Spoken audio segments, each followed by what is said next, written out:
Pagbasa gikan sa basahon ni Sofonias. Pangitaan ninyo ang Ginoo, kamong tanang mapaubsanon ug nagmasinugtanon sa iyang mga sugo. Buhata ang matarong ug pagpamaubsanon, basin pag mahilikay kamo inigabot sa adlaw sa kasuko sa Ginoo. Ibilin ko didto ang usa ka katawhan nga mapaubsanon. Mudangop sila kanako sa pagpakitabang. Kadtong nahibilin sa Israel, dili na magbuhat og dautan o mamakak pa. Pasibsibo nila ang ilang kahayupan ug mamahulay sila nga wala nay angay nga kahadlukan. Pagbasa gikan sa unang sulat ni San Pablo ngadto sa mga taga-Korinto. Mga igsoon, huna-unaa kun unsa kamo kaniadto sa pagtawag sa Dios kaninyo. Sumala sa kalibutanong sukdanan, pipilara kaninyo ang maalamon, gamhanan o tinamod sa katilingban.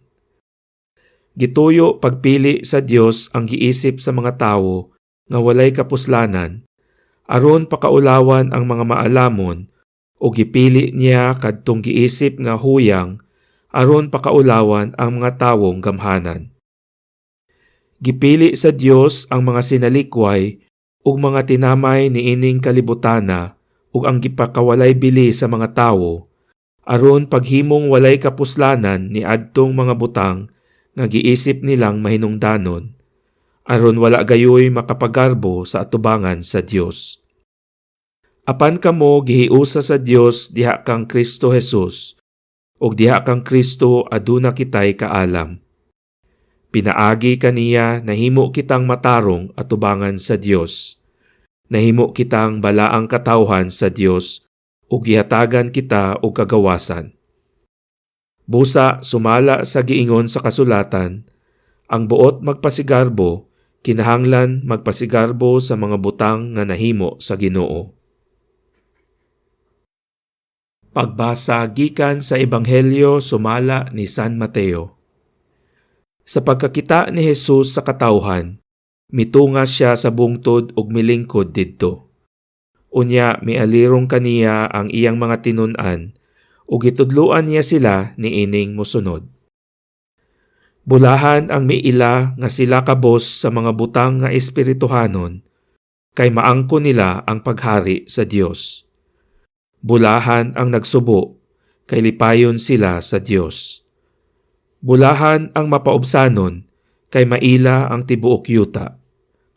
Bulahan kadtong naningkamot pagtuman sa kabubuton sa Dios, kay tagbawo niya sila. Bulahan ang maluluyon, kay kaluy-an sila sa Dios. Bulahan ang putli o kasing-kasing, kay makakita sila sa Dios.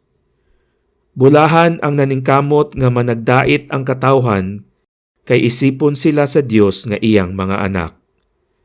Bulahan ang gilutos tungod sa ilang pagsunod sa kabubuton sa Dios, kay mahisakop sila sa paghari sa Dios.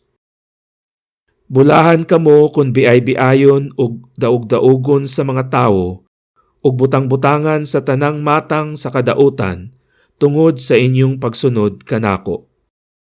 Paglipay ug pagmaya kamo, kay dako ang ganti nga gitagana alang kaninyo didto sa langit.